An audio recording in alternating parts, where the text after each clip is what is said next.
मनसा गांव में एक लोहार राम गोपाल रहता था। उसका एक भरा पूरा परिवार था जिसका लालन पोषण करने के लिए उसे कई बार दिन रात काम करना पड़ता था। रोज की तरह आज भी काम पर जाने से पहले राम गोपाल ने अपना खाने का डिब्बा बांधने के लिए अपनी पत्नी से कहा।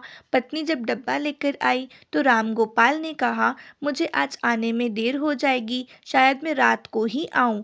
इतना कहकर राम गोपाल अपने काम पर निकल गया। काम पर जाने का रास्ता एक जंगल से होकर गुजरता था।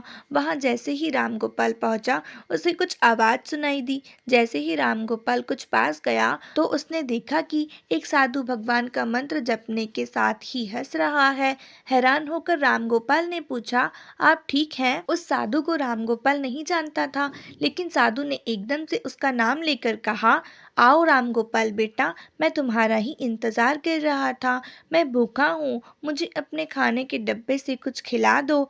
बाबा से अपना नाम सुनकर राम गोपाल हैरान था, लेकिन उसने कोई सवाल नहीं किया और सीधा अपना खाने का डब्बा निकालकर उन्हें दे दिया। देखते ही देखते बाबा ने राम गोपाल का सारा खाना खा लिया। उसके बाद उस साधु ने कहा, बेटा मैं तो सारा खाना खा गया, अब तुम क्या खाओगे? मुझे माफ करना। राम गोपाल ने कहा, कोई बात नहीं बाबा, मैं काम के लिए बाजार जा रहा हूँ, तो मैं वहीं कुछ खा लूंगा। यह सुनकर उस साधु ने राम गोपाल को खूब आशीर्वाद दिया और भेंट के तौर पर एक हथौड़ा दे दिया।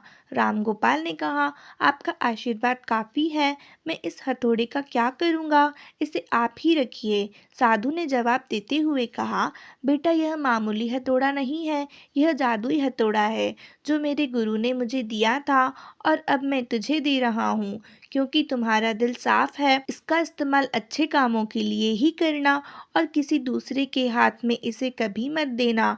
इतना कहकर वह बाबा वहां से अदृश्य हो गए। राम गोपाल अपने हाथों में हथौड़ा लेकर बाजार काम करने के लिए चला गया। औजार बनाने से पहले उसके दिमाग में आया कि आज इसी हथौड़े से लोहा पीटता हूँ। जैसे ही उसने लोहे पर हथौड़े से चोट मारी, वो सीधा औजार बन गया।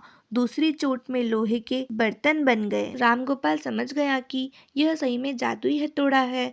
वो जो भी बनाने की सोच के साथ लोहे पर चोट मारता, लोहा सीधा वही बन जाता।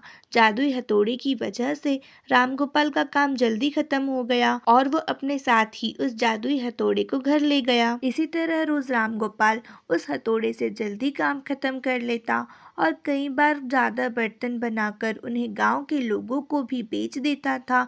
धीरे धीरे उसके घर के हालत पहले से कुछ ठीक होने लगे। एक दिन गांव का मुखिया उसके घर आया और बोला, हम गांव वालों को शहर जाने में बहुत ज़्यादा समय लगता है, क्या तुम अपने हथौड़े से गांव और शहर के बीच आने वाला एक पहाड़ तोड़ने में मदद करोगे? इससे बीच में एक सड़क बना लेंगे और गांव से शहर का सफ़र आसान और छोटा हो जाएगा। मुखिया की बात सुनकर राम गोपाल ने उस जादुई हथौड़े से उस पहाड़ को तोड़ दिया। मुखिया और गांव के लोग बहुत खुश हुए और उसे खूब शाबाशी दी। पहाड़ तोड़ने के बाद घर लौटते समय लोहार के मन में हुआ कि इस जादुई हथौड़े से मेरा काम जल्दी हो जाता है, लेकिन कुछ ज़्यादा फायदा तो हो नहीं रहा है। इसी सोच में डूबे हुए लोहार घर जाने की जगह दुखी होकर जंगल की तरफ चला गया। उस जंगल में वही साधु बाबा लोहार को दोबारा दिखा। लोहार ने उन्हें अपने मन की सारी बातें बता दी। साधु ने कहा, इसका उपयोग सिर्फ औजार और बर्तन बनाने व पहाड़ तोड़ने तक सीमित नहीं है। इससे तुम अपने मन का कुछ भी बना सकते हो और किसी भी कठिन चीज को आसानी से तोड़ सकते हो। राम गोपाल ने अच्छे से साधु बाबा से उस जादुई हथौड़े को इस्तेमाल करने का तरीका सीखा। उसके बाद राम गोपाल ने बहुत धन कमाया। आज राम गोपाल एक अमीर आदमी बन गया है। अभी भी उसे जब भी ज़रूरत महसूस होती है, उस जादुई हथौड़े का इस्तेमाल कर लेता है। कहानी से सीख, चाहे कोई वस्तु हो या दिमाग, इसका इस्तेमाल पूरी तरह से करना चाहिए। साथ ही अपने पास मौजूद सामान का मोल समझना ज़रूरी है।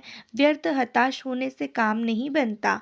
आज की स्टोरी बस इतनी ही। अगर स्टोरी अच्छी लगी तो चैनल को सब्सक्राइब करिए, वीडियो को लाइक करना बिल्कुल मत भूलें। मिलते हैं अगली स्टोरी में। Thanks for watching.